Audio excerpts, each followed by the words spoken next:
So that's where SpaceX stands.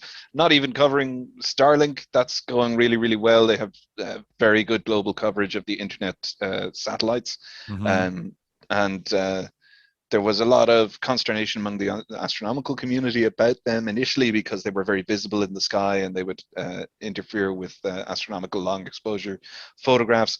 SpaceX have been working with the astronomical community to fix that, and so they have little black flaps that kind of deflect the sun or shade the shiniest parts of the satellites from the sun, which massively reduces how visible they are.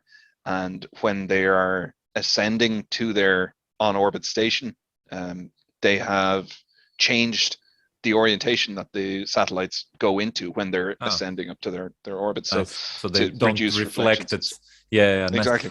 How Which powerful of a telescope would you have to see one of the Starlink satellites?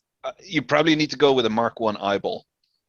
Uh, Ah, for of course. for I will say when they're initially launched and they're still separating because they launched them as a stack of like 60. It's like getting a deck of playing cards, although they're slightly thicker, so they're like Hmm. tall.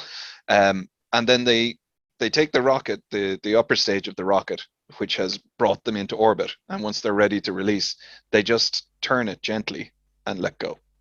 And they let go of all the satellites, like the straps essentially come off, and it's just like a slow motion card dealer Hmm. throwing a deck of Hmm. cards across the table. They spread out really neatly, Nice. and they take a couple of days to like spread out completely. So if you're lucky, you can catch a post deployment batch of between 40 and 60 Starlinks spreading out as this like glittering stream in the sky shortly after sunset if it just happens to pass over. I've seen it myself once and it was absolutely mind boggling. It looked like a sword in the sky. It was incredible.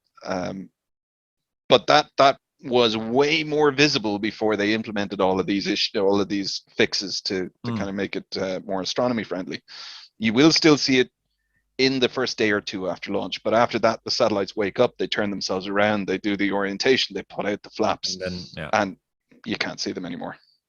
In got it. terms of how powerful a telescope, if you were looking for them, just a regular old backyard telescope, you'd probably find them, Hmm. as long as they're sunlit, Yeah, yeah, yeah. you know, if the conditions are right, etc. And so they do still cause issues for astronomers because you do still get a streak going through the imagery, but it's less pronounced now. And other things that SpaceX have done is, or at least said they'd do, I don't know that this has actually come to fruition, but they were talking about producing some kind of software, perhaps a plugin for the software that astronomers use to manage their um, what would be time lapse photography, but it's long exposure photography. So in order to get detail on distant nebulae or galaxies, you leave the camera aperture open and let it just soak in the light.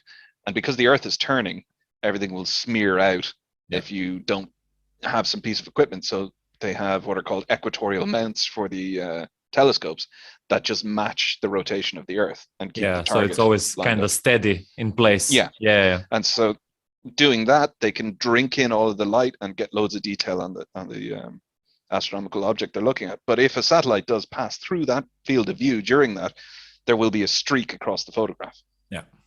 uh, just painted by the light of that one satellite. So what SpaceX were talking about doing was having software or a plugin for stacking software that is aware of where all the Starlink satellites are. It's regularly updated and will simply stop stacking while a Starlink is passing through the field of view. And that's a nice one. Yeah, They're that's also nice. talking about building a ridiculously large telescope or a fleet of ridiculously large telescopes at very low cost that they will essentially just build into the hull of a starship and Hmm. just send up a bunch of dedicated telescope starships that just pop the end off and you have a massive telescope in orbit and just Hmm. make them available to the astronomical community for I don't know what kind of cost, if any.